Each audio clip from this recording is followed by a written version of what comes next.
Hey, welcome in. Welcome to the Arrowhead Addict podcast. We are here coming to you live. The Kansas City Chiefs are going to the Super Bowl. You only win a Super Bowl 2 times every 5 years, right?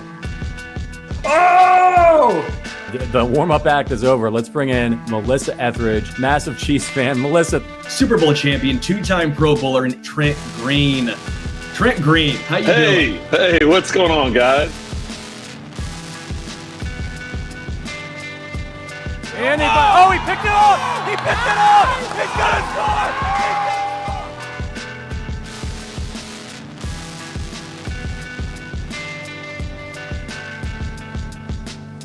And we'll see you next week, but until then, as always, go Chiefs. Welcome into the Arrowhead Addict podcast live from my parents' basement. Sterling Holmes joined by Josh Brisco. We are inching closer to my home being finished.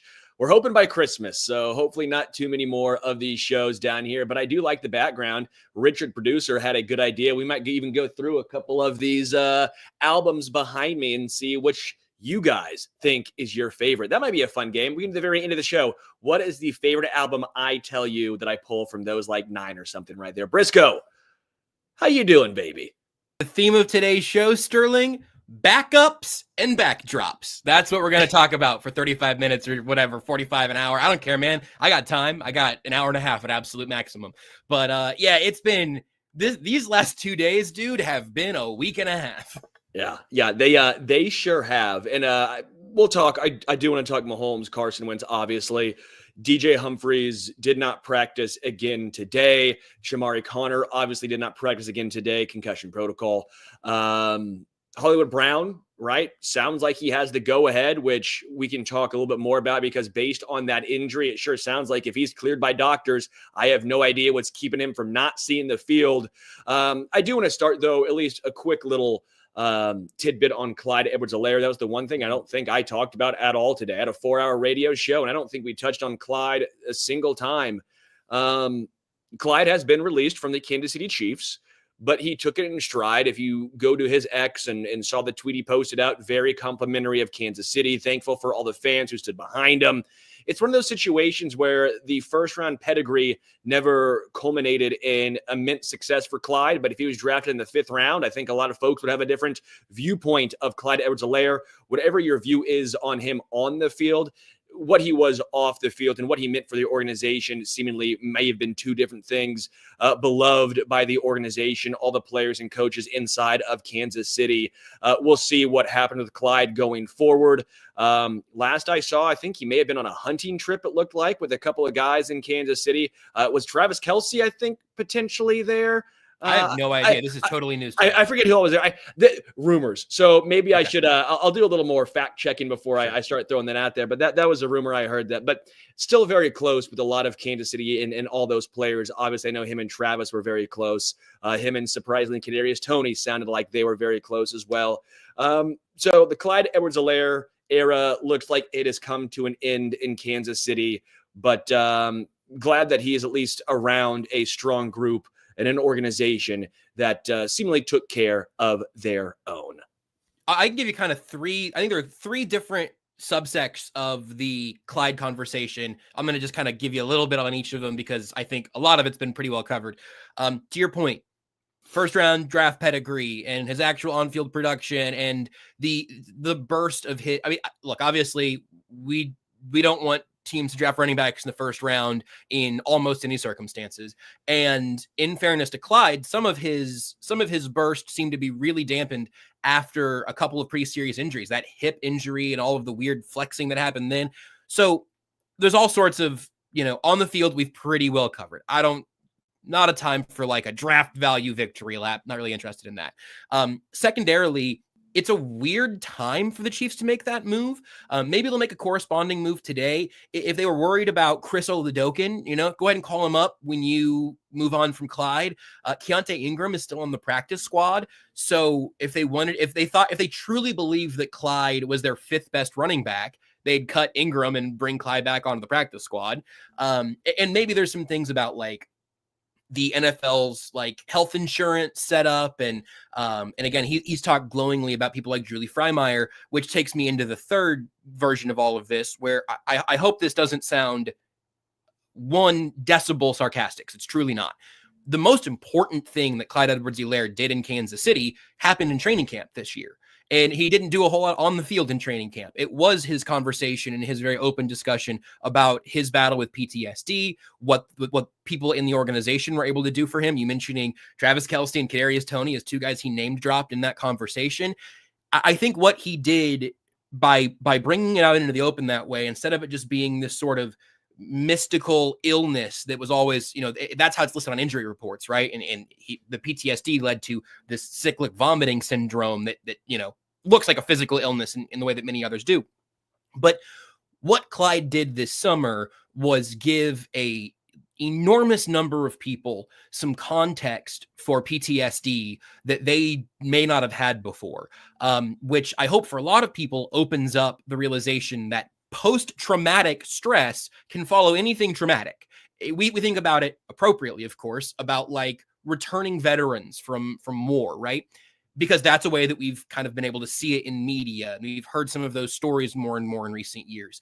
And so we can see that and identify that and appreciate that as something that needs to be supported and worked on. Clyde being able to do that as a big, strong NFL player, so to speak, to be able to do that this summer is like a really real life impactful thing that he did. So I think it's worth continuing to remember that what appears to be the end of his time in Kansas City. Andy Reid said they'd like to have him back at some point. Again, I have a whole lot of logistical questions, but the most important thing I think is what he did this summer. And giving flowers to a lot of deserving folks like Julie Freimeyer. And again, a lot of folks in the Chiefs organization. That was nice to see. All right, I do want to talk about the Chiefs Texans. I do want to talk about Patrick and Carson. I do want to talk about the left tackle situation and what that impact might be on if Patrick does or does not start against the Houston Texans. But before we do that, you know what I'm talking about, baby. Underdog. Underdog is the best spot. If you like to have a little fun, you want a little more bumps right there, you want a little more action on the game, maybe your fantasy football team is ass. I somehow made the fantasy football finals. No idea. This is the worst team I've had in my entire life. CMC, pick 1. Second pick, you know what it was? Michael Pittman Jr. I have no idea, yet somehow I am here. Doesn't matter. I'm still going to play a little bit of Underdog, baby, because you can select higher or lower on your favorite players and cash in right there on Underdog. If you download the app today and use code Arrowhead Addict, all one word, you can get up to $1,000 in bonus cash instantly. Again, code Arrowhead Addict, all one word, to get up to $1,000 in bonus cash instantly, whether it's their injury protection, right? I've talked about that ad nauseum on this show, whether it's your running back vulture, right? Vulture protection. Let's say you have a guy, let's say it's Pacheco going down the entire drive. Then all of a sudden you get vultured by Kareem Hunt. No. Most places you lose, not on Underdog. They got you. They want to see winners. So higher or lower, you make the call right there on your favorite players with Underdog. Brisco, do you want to do this, or should I go ahead and just do this? If I had it, I totally would. Next time, I would love to do it, but I feel like it's in quality hands right now. Must be 18 plus, 19 plus in Alabama, Nebraska, 19 plus in Colorado. For some games, 21 plus in Massachusetts and Arizona. Present in a state where Underdog Fantasy operates. Terms apply. Void in Colorado. Concerned with your play. Call 1-800-GAMBLER or visit www.ncpgambling.org. Arizona 1-800-639-8783 or text 25342. New York code 24/7 Hope line at 1-877-8-HOPE and wire text Hope and Y 467-369. Not my best. That was like your best. 8.7. I the WWW has got me. The George W. Bushes, whether it was George Walker or George Herbert Walker? Herbert HW. Yeah, okay, I wasn't even sure what you were working with there. I was just thinking I feel like a 7.4 was way too high. I smell toast.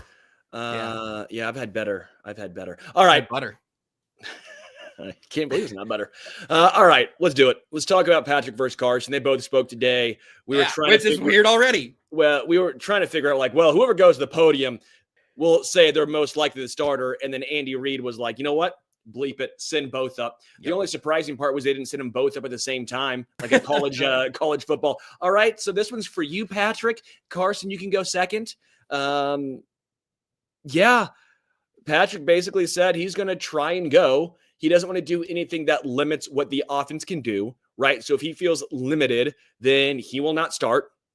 knowing Patrick, he's going to try and go out there. He wanted to go back in the game, that game. He did talk about it's similar to the Jacksonville injury, but it's a lot more minor than the Jaguars injury where he was hopping, even the handoffs in that Jaguars game, right? He was limping. So he did say it's much more minor than that Jaguars injury. Carson, says he prepares every week like he's going to be the starter.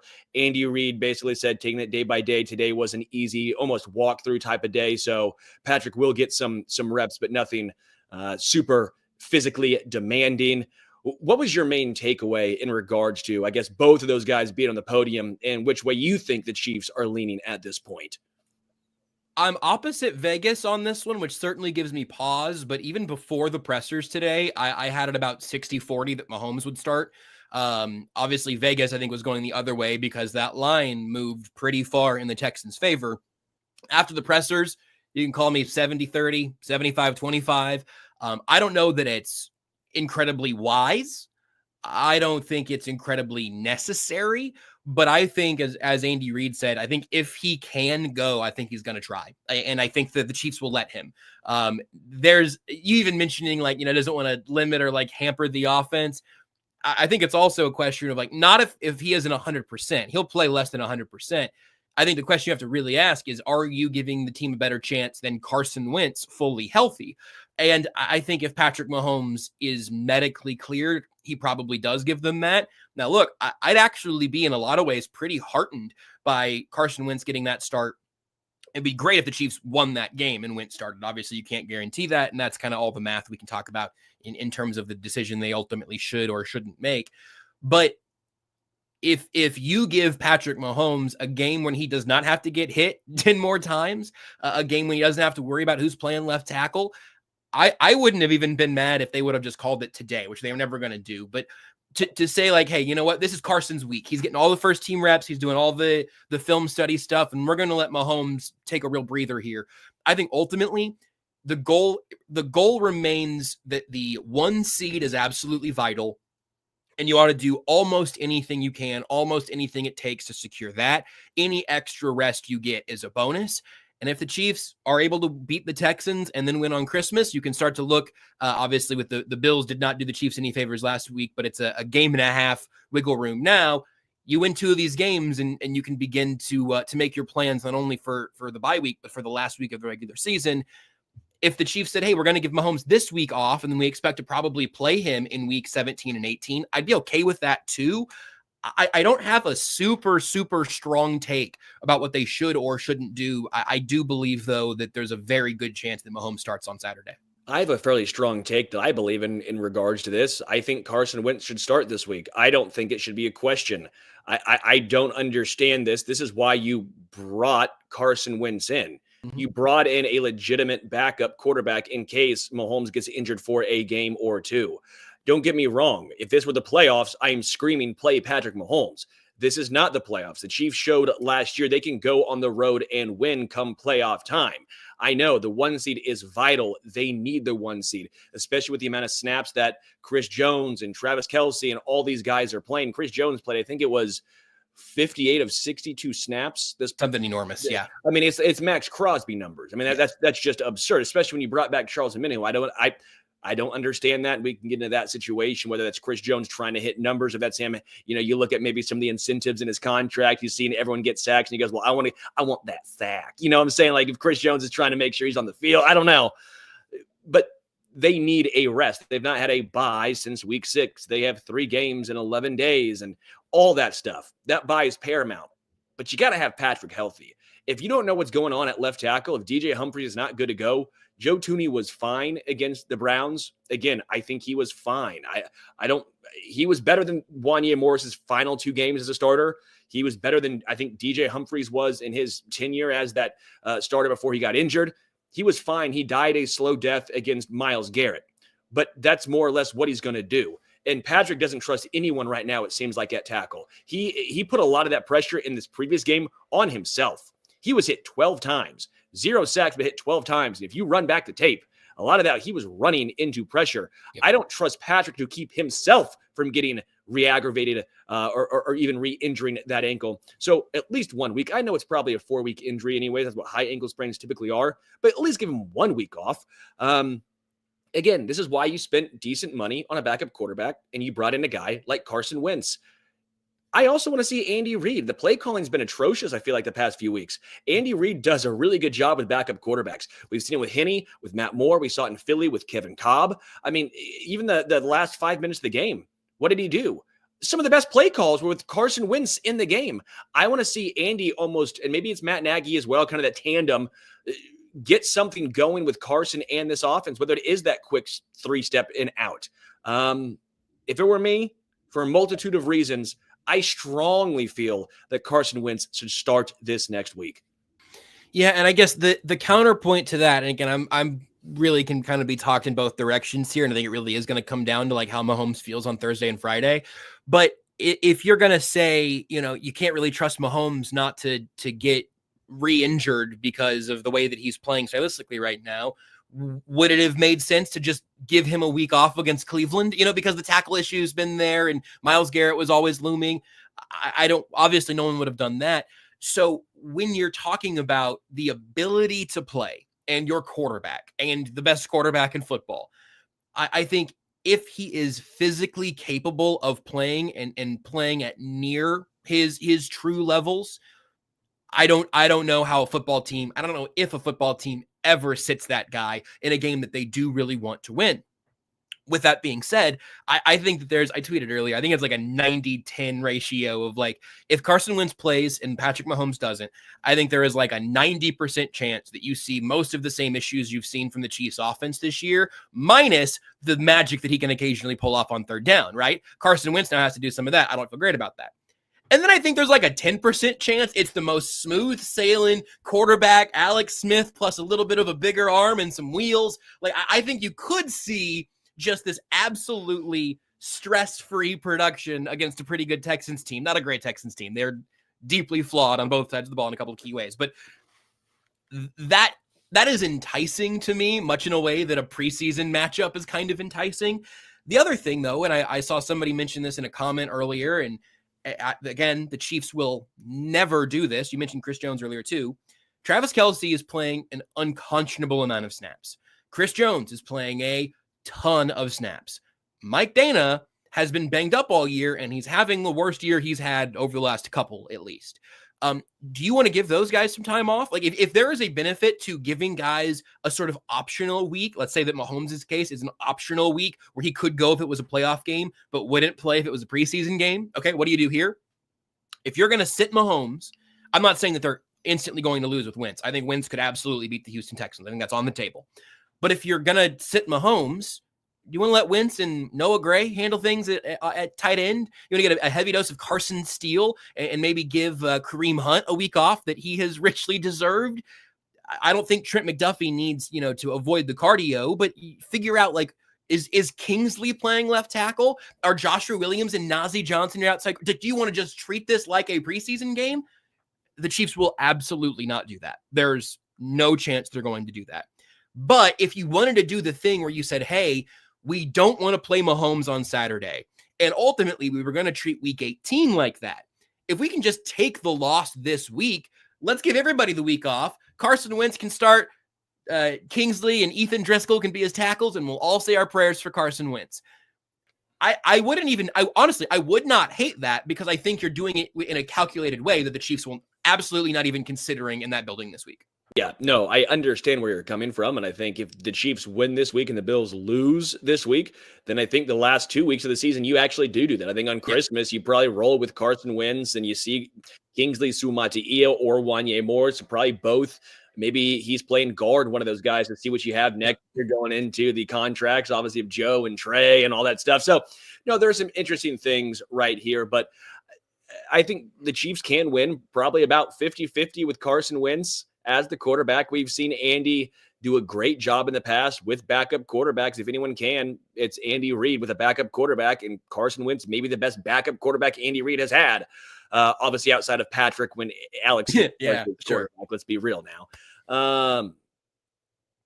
I don't know, man. Like, Does the left tackle situation play any factor in what you do with Patrick, starting or not? Like, let's just say DJ Humphries is not good to go, and the Chiefs are going, all right, Joe Thuney, your left tackle again. Like, do you feel more comfortable a certain way? Do you feel more comfortable with Joe Thuney at left tackle, with DJ Humphries at left tackle? Do you put Wanye back in and put Joe Thuney back at left guard? I think Caliendo himself had a pretty nice game personally.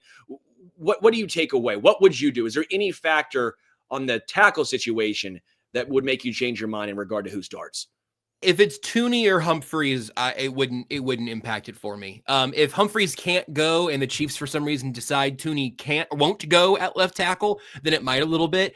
But honestly, at this point, the right side of the offensive line, I'm not just saying Jawaan Taylor, though it's often Jawaan Taylor, but I do think it's both. The right side of the offensive line has also given Mahomes issues that he's had to escape away from or through, but that's in front of him, right? I think the entire offensive line at this point, you need to have a quarterback who can sort through some trash back there. And that's something that Wentz can use his legs to either escape or to climb up. So maybe that's a little bit of a wash. I think it comes down to Mahomes has to have the platform to push off for his throws and to be able to escape when under pressure in a way where he's not like running like Jack Sparrow, trying to like take as little impact on his banged up ankles as possible.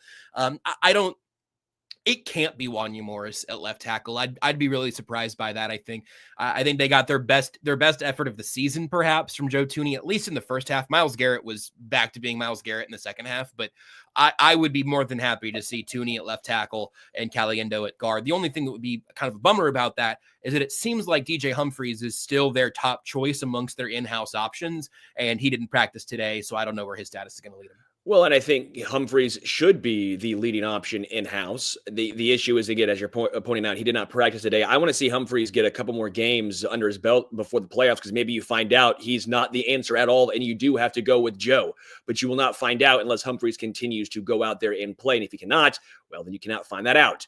This is a difficult game for whoever's playing the tackles, with Will Anderson Jr., who's an absolute stud, and Daniil Hunter. Danico Autry is a pretty good veteran piece as well. They're fairly solid stopping the run in the Chiefs. Again, maybe this is a small sample size, so feel free to poo-poo this. The Chiefs can't run to the left when Joe Thuney's playing left tackle and with Caliendo in there. They tried. They did not succeed. I don't know why Andy kept trying to go to the left. You have your best run-blocking guard on your team and one of the best run-blocking guards in the NFL in Trey Smith, and yet you're not really using him. I didn't understand that. Jawaan Taylor also graded out very well in run-blocking in that game. Hey, maybe run to the right. Nah, let's run to the left to where we have a tackle with 32.25-inch arms going up against Myles Garrett. Let's see how that plays out time and time again. Again, maybe a small sample size, all that stuff, but that's what I would have done. The Chiefs will have to focus on the run, which again would be tough against a Houston team that's pretty darn good stopping the run. It is a small sample size, but I think it's still a trend worth keeping an eye on. And is that something that they may play a little bit differently this week, where will you see them try to go back to the right side more often if it's the same starting five as it was in Cleveland? I think that also could have come into play a little bit in terms of the infuriating play calling at the end of the game that was just, I'll stick with infuriating on our family-friendly show. Maybe the Chiefs and maybe Andy Reid lost a little bit of confidence in their ability to move the ball on the ground that way. Maybe that's why Humphries and Thuney is still playing A. But again, at least in that first half, the first half, at least considering the opponent of Myles Garrett, might have been the best left tackle play Mahomes has gotten for 30 minutes at any point this season. And it was actually probably pretty close to 30 minutes because it seemed like they had the ball all the time. They still couldn't really do anything with it. If this is a little bit of a spinoff now, but the Chiefs had one legitimate scoring drive on Sunday. They scored 3 touchdowns. 2 of them were on very short fields. The defense was giving them gifts all day long. They turned those into points twice. Those points still count, but they had one long drive that ended in points against Cleveland. And that's concerning to me, regardless of who's playing quarterback. Yeah. What's your overarching takeaway from that victory over the Browns? Because the Chiefs, well, they finally covered, right? Wasn't the whole situation that the Chiefs don't cover? The Chiefs don't cover. They finally cover, and somehow I feel worse about the offense. Yeah. For me, the defense was the best performance they've put in all season long. And it wasn't just Jameis Winston gifting them throws, which again, he gifted 2 throws. Let's be real now. But the other turnovers were, Christian Roland Wallace making a great play, Leo Chanel against Nick Chubb, Nick Bolton making. Bolton's was off of Chubb too, right? Yeah, that was a ridiculous play by Bolton. I mean, what do you say now, Mr. Bolton hater? That he was out of that should have been a completion. He talked, but he's like, yeah, I was kind of out of position, so I was like hustling to try and make up, and then he made a play, and then he just ripped it from him, which was just man strength. Sure. Listen, you have nowhere on tape am I denying the fact that Nick Bolton is strong. You will not have me saying that anywhere on the internet. So it's one of those situations where, again, the defense played their best game with a lot of banged up pieces, with Jaden Hicks getting more run.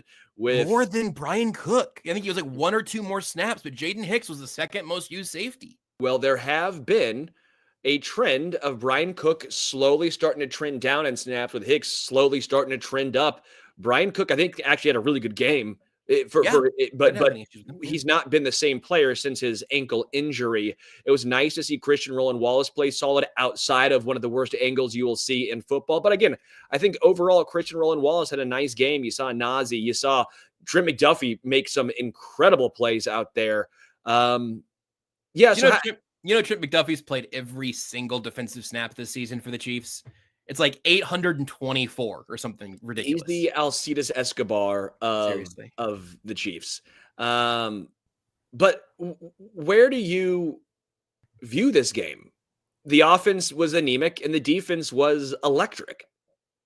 First, I need to correct myself. 873 for 873 for Trent McDuffie on the season. It's frustrating, isn't it? Because you're right about I think the defense is pretty easy in this instance to talk about, and you can give them credit without making it sound like they did this against the Bills. They took advantage of the mistakes the opponents were making. That's something that we've asked the Chiefs to do as a team for weeks, months, years now, is to please just put down bad teams, make them look like the vastly inferior opponent that we believe them to be.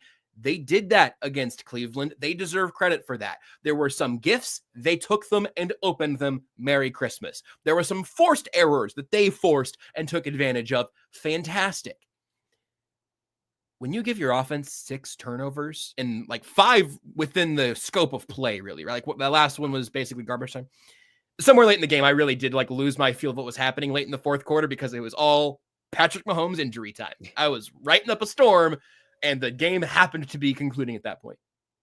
But I am concerned about a few things, and then maybe there's some stuff that I assume still will get better with time. The thing that really bums me out in such a major way is that Patrick Mahomes' deep ball is no longer an anomaly. It hasn't been good at any point consistently this season. And even his decision-making, one of the ones that he addressed speaking to the media today, the deep shot that he took to a double-covered, bracketed, blanketed Justin Watson, he heaves this deep shot. It's not a great throw, and it's a terrible decision. Made even worse when you see Xavier Worthy, which appears to be in the design of the play. He gets a little rub route situation, and he is wide open, surrounded by grass. Like he has a chance to turn that up. And Mahomes said even today, maybe he scores. Mahomes getting out of his decision trust.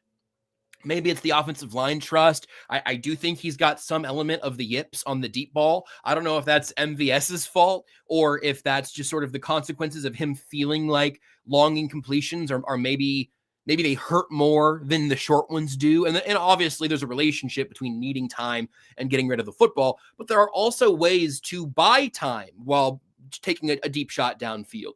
When you see on a play action play, that's eating up time as it's happening. You're stalling the defense, and Patrick Mahomes can boot out, set his feet, and should be able to deliver a dot without pressure converging around him.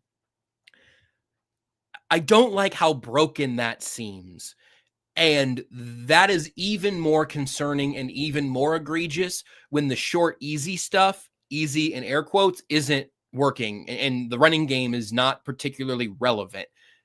That I think really combined for why the vibes were so bad offensively on Sunday. Yeah, I think it's a very good point. And there were multiple ones. There was one where I believe it was Xavier Worthy as well, was on the deep route and he threw to him when Travis Kelce was wide open underneath. And I'm like, yep.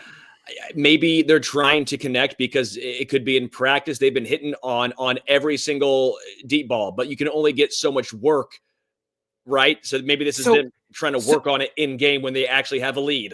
Sorry, I started gesticulating so hard it became distracting. I apologize. It's because here's the thing. I wish that was true. I wish it was like, yeah, we're going to keep taking these deep shots until they start falling again because I need to get back into a rhythm. Okay, great. The Justin Watson one in particular could not have been the design. There's no way for that to have been the design on that play. That was not a air it out no matter what. Everybody's running junk. Just get a deep ball out there to not the fastest guy on the team, not the best contested pass catcher on the team. It's just consistent on the field cardio doer Justin Watson. When Worthy was again, I want to be careful about how we talk about this because I think that's something that we're starting to get better as like a football enjoying country, really, like as a society. USA. You have to be able to understand that there are guys who will come open on passing plays that the quarterback is never going to get to because that's the fourth read. And if read 1 is open, if read 2 is open, the ball should be going as soon as the earliest read is available. There's timing involved in all of that. Okay. Ooh, we got a Chiefs practice report. I'll tell you if Patrick Mahomes was limited or not here in a second. Let's just find out now. And I'll come back to the design thing that was getting me so annoyed. Patrick Mahomes, ankle, full participant. He's playing, folks. Shamari Connor and DJ Humphries did not practice. Hollywood Brown, Creed Humphrey, Harrison Butker, Patrick Mahomes, Juwan Taylor, all full. Anyway. So when Patrick Mahomes goes up against the Houston Texans on Saturday, what I hope he does on Saturday, it is back to the Watson thing. That wasn't the read, and that wasn't the design, and that wasn't the shot to take. There have been shot plays designed this year that they should keep taking because explosive offense is the antidote for these frustrating short running drives that you just eventually you have a hold that sets you back behind the sticks and it all goes out the window. Mahomes is taking shots that aren't the designed ones, and he's leaving the designed ones on the table. And when he does take either of them, they're not very good passes. So that, to me, like as an obvious diehard Patrick Mahomes apostle, it's the thing about his game that worries me right now. Yeah. The deep ball has been poor for a couple of years now. That's somewhat been the knock against him, right? Outside of Tyreek Hill. And it's not just been Xavier Worthy, because I have heard that once or twice this year. And I'm like, it's not just Xavier. It's also Justin Watson. It was Travis Kelce. It's been anyone on the deep ball. It feels like, at least this particular game, it was overthrown by 10 yards. I mean, there was just no chance, which almost leads me into my next point, which, again, as Brisco just pointed out, Mahomes was a full participant in practice today, which was an absolute shock and a surprise to, I think, almost everyone. But I will say it was an easy practice today. It wasn't a full, and Andy talked about it. So take it with a grain of salt, but that's still good news for Patrick and his ankle. Xavier Worthy. He's really darn good. I feel good about every Xavier Worthy conversation I've had for the last 3 months. I feel great about this. I think, and I've somewhat been on this trend for the past month or so, maybe even a month and a half. People were a little upset early on when he wasn't getting a ton of looks, when the deep ball wasn't connecting. He had a couple drops. And I kept telling folks, I'm sitting here going, but he's getting open. Like, he's getting open. How much of a complaint was that last year with all of the wide receivers? At least Xavier can run a route. So Xavier can run a route. For the most part, he's caught the ball. I know he had a couple drops this past week, but it's not just the deep ball. He's a receiver who happens to be fast, not just a guy who is fast and struggles to run routes or get open. It's not Darius Hayward-Bay. Xavier Worthy is a good route runner, and you've seen it multiple times now on these short routes. You saw it to almost ice the game with Carson Wentz. The Chiefs love that whip route, right? And this time it was Xavier Worthy, and it was easy. Carson Wentz just pitch the ball, catch the ball. I've been impressed with the emergence of Xavier Worthy, and now he has that 30-yard rushing touchdown. Congratulations to you in your fantasy football league, because that helped you beat Rudy. I saw that. Nice. Sure did. Rudy Salazar went down by about it was less than a point. We were on the 6, I think. We were on the 100th decimal place. It was 0.06 maybe. An absolutely disgusting football game. Yeah, and it's because Patrick, that was counted as a run play to Xavier. So Brisco won. Congratulations. Thank you so much. But what have you made of Xavier Worthy and just his emergence as the season's gone on this year? Because what my main takeaway is, really quickly, is when him and Rashee Rice are both on the field and healthy and under contract for a couple more years now, I mean, damn, those two are going to play so well off of each other. It's part of the logic when they drafted him. And honestly, I promise I'm not just trying to toot my own horn here, but I feel like I've been on the right side of the entire Xavier Worthy conversation since they drafted him, basically. The things early in the year that became obviously frustrating that were always going to happen this way. Once Hollywood got hurt in the preseason, you go, all right, it's a bigger role for Xavier Worthy. Then Rashee Rice gets hurt early in the year. Go, oh boy, well, this is really going to be a learning curve for Xavier Worthy. But no rookie wide receiver is going to get number one wide receiver workloads in the first 6 weeks of his career with Andy Reid's offense. It's just never going to happen. Most of the missed connections this year have been on Mahomes. I promise I'm not just on a hating Mahomes kick. I'm not here to call for Carson Wentz in the playoffs. Okay, but the first one, Xavier Worthy ran himself out of bounds, and that's frustrating. You gotta do it. The second one was Mahomes totally missing. The third one, you could split the blame, but I think I've even said this on this show before. Every time I watch that play again, the throw gets worse because it's just Worthy surrounded by grass, and Mahomes puts it on the chalk. And it's like, hey, man, you didn't have to do this to the rookie. If it's a little bit more inside, you hit him a little earlier here, we're talking about touchdown again.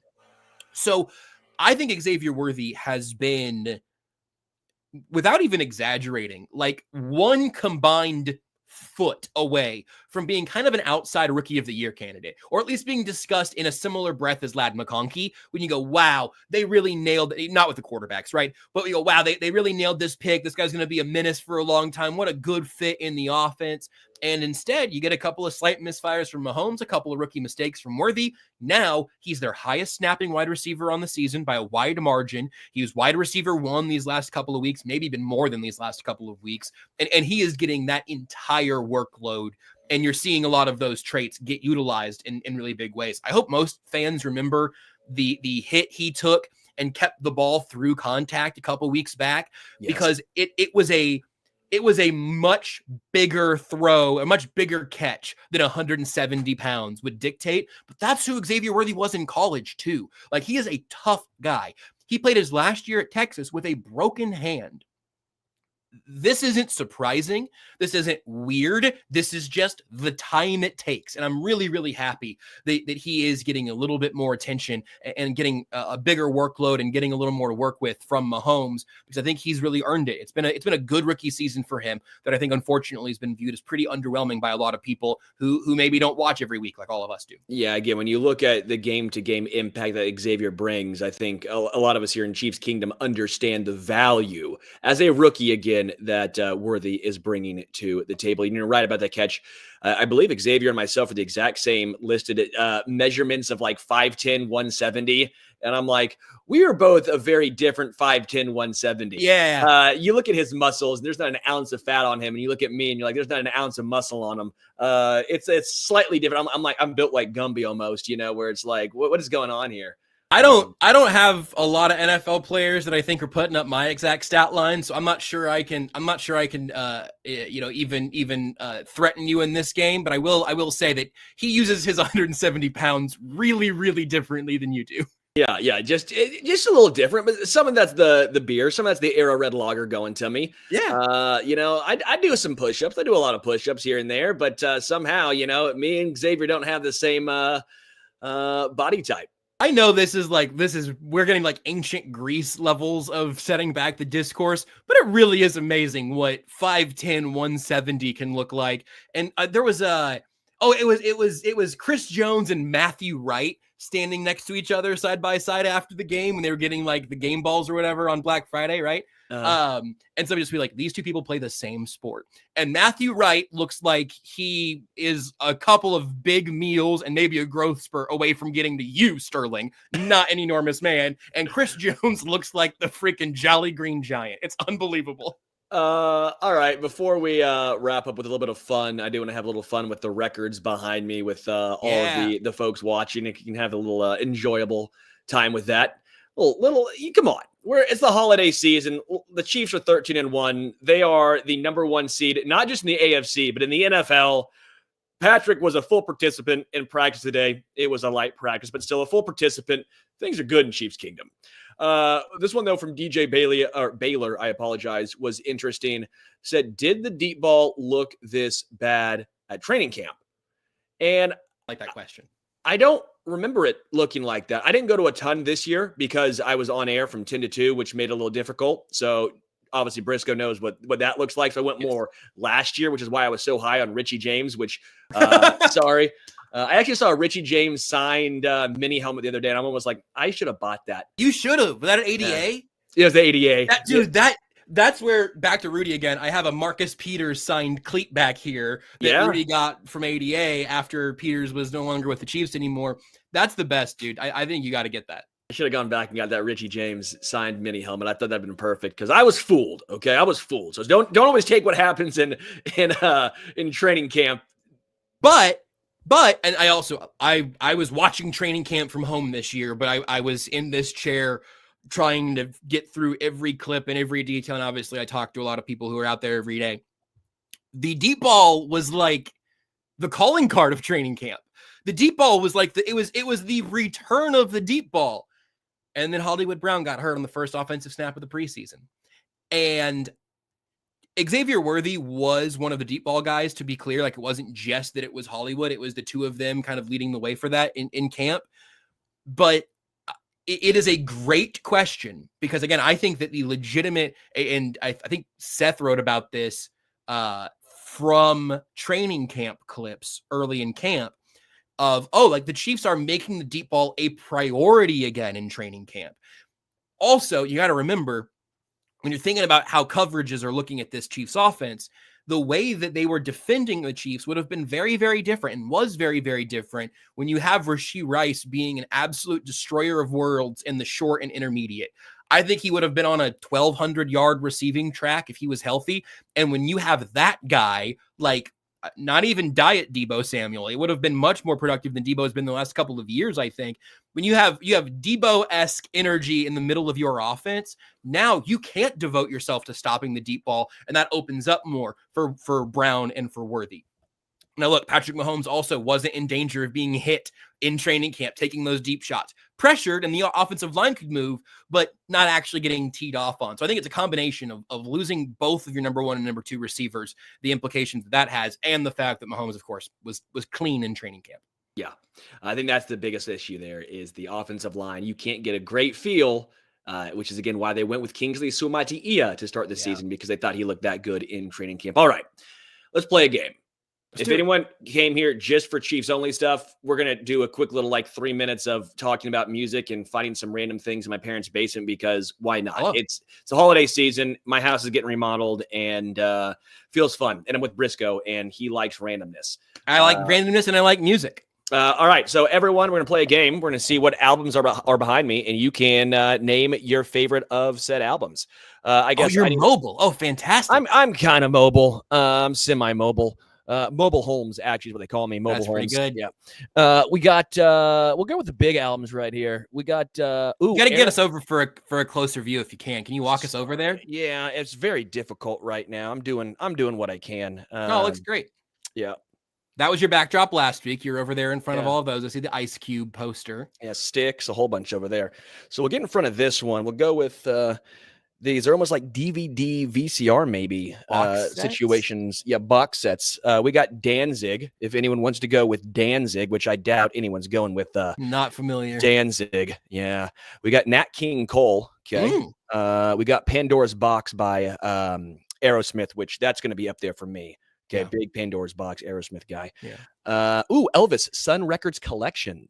Does he have the new Childish Gambino album that came out this year? Shockingly, no, but actually, he probably does. He loves all stuff, so he was a DJ. We do have the Life and Crimes of Alice Cooper. Love Alice Cooper. Shout out Alice. Saw him in concert one time. Had a chance to go backstage and meet him. I was too scared to do the whole Wayne's World "We're Not Worthy" situation. How old were you? I was like 15. That had to be a sweet. That had to be a sweet setup. My hand's kind of falling asleep right now holding this. I'm going to put this down for a second. I'm not quite that strong. We're just going to go and I'll go ahead and take a comment here from Joshua Zilstra. Said, I didn't realize radio guys made so much. Hey, Joshua, you didn't because that's not true.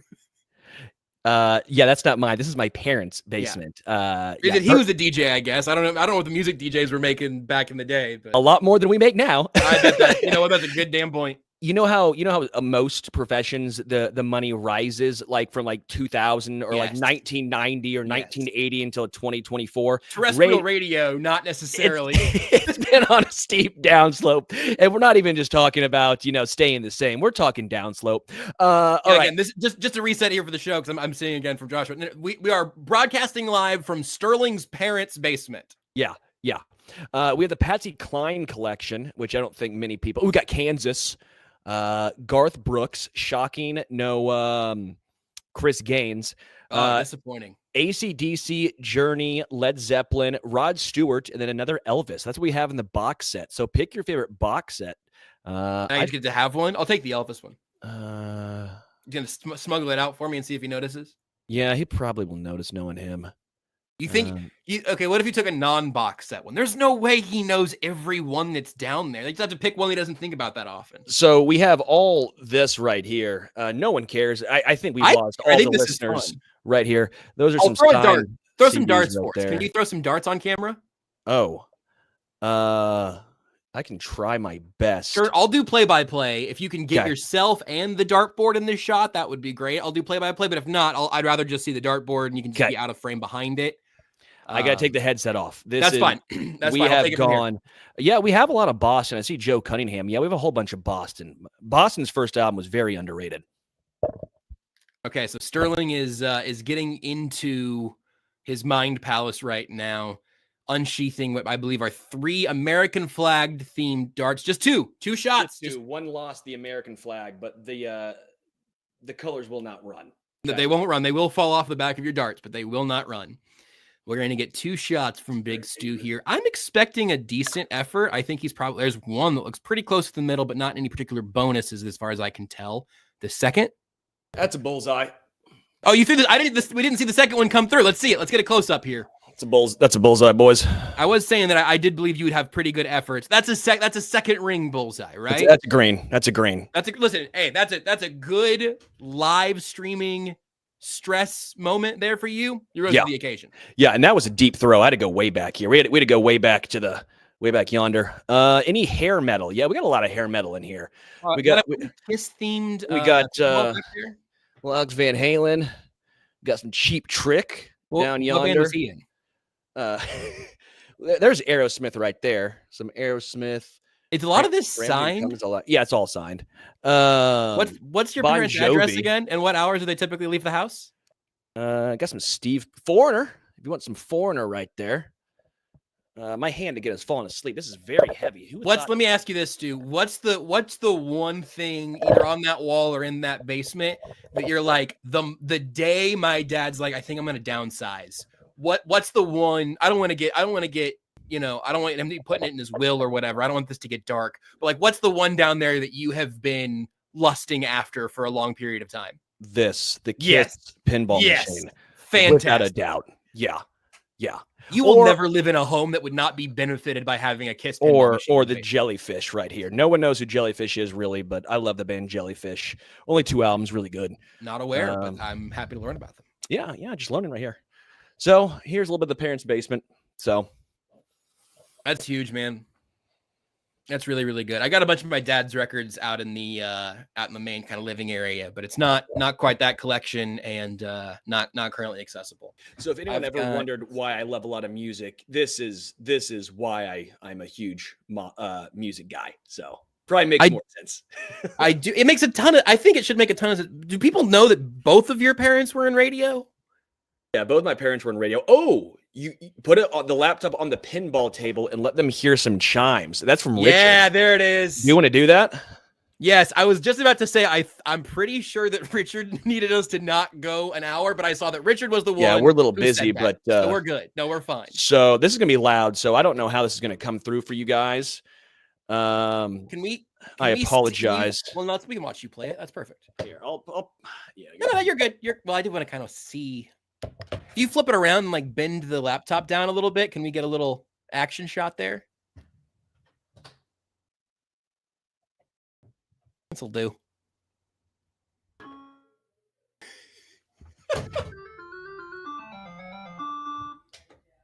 Oh, I gotta press it, boys. I forgot about this. That was really exciting, though. It's been a long time. I gotta open it up. Joshua Ziltra in the comments says, only weird games definitely not starting before 5. That will not be my fault. I will be in this chair. I will. Okay, I forget which quarters were. Put a quarter in? Okay. Yeah. Gotta pay in your parents' basement. I love that. Yeah. It's a business. No free lunch.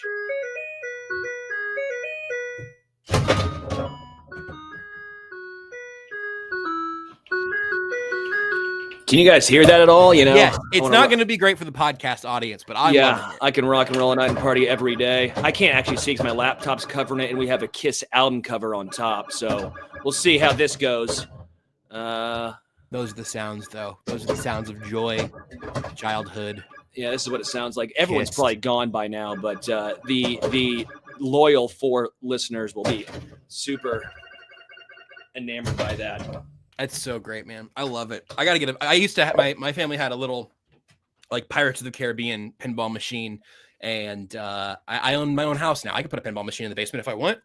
No, because we probably can't afford it. Not one of those. Not one of those. No, that's what's keeping me from getting one of the here's my last nonsense question for you, Sterling, and anyone in the chat who has made it through to this point. What would be your standalone basement game purchase? Because you've got stand-up arcade, towers or whatever. You've got the pinball machines. I really, really loved Ninja Turtles, Turtles Through Time. I played a ton of that, and I would really like to have one of those, but they've remastered all of those games, and so I do have that in 2 different digital platforms that I could play on a giant TV on my couch now. So it feels unnecessary. The NFL Blitz machine, really excellent. But again, I have NFL Street on my Steam Deck. Pinball's hard to beat. It's so tactile. Yeah, I might go pinball, but probably pool. If I have the space, I'd put a pool table in, because you always put a ping pong table on top of said pool table and use it as you kind of 2 for 1 right there. But I'm a big dartboard guy. Big dart guy. Again, let it be known that I threw a bullseye out here. So Earthworm Jim. Richard said Godzilla Premium Pinball. I gotta see Godzilla Premium Pinball. All right. I feel like we should bounce. I need to go check on a lot of things. My parents are probably befuddled that I told them I'm doing a podcast and they heard the Kiss pinball machine fire up. Can we get Richard 10 grand so we can buy one of these? Can we start like a GoFundMe? But God fund me, but it's for a Godzilla pinball machine. I bet godfundme.com is taken already. This was fun. I enjoyed this episode. Yeah, we said let's keep it a tight 35, and we've now gone 53 minutes. So I hope everyone enjoys it. I'll end with Shred says, "Awesome, man. Is Mike Portnoy your favorite drummer?" He's top 3 for sure. Love Mike Portnoy. Him, Neil Peart. I love Chad Smith because obviously Chili Peppers my favorite band, which is probably surprising to some folk. Not me. Not this folk. Bunny Carlos of Cheap Tricks, obviously outstanding as well. John Bonham, but yeah, Mike Portnoy is top 2. I love Portnoy. All right, Animal's number 1 for me. Let's. Appreciate everyone listening, hanging out. This was basically a deep cut last 20 minutes. So if you like that Arrowhead Addict deep cut, make sure you give us a 5-star review. You can talk to us on the X at JB Brisco or myself at Homestretch KC.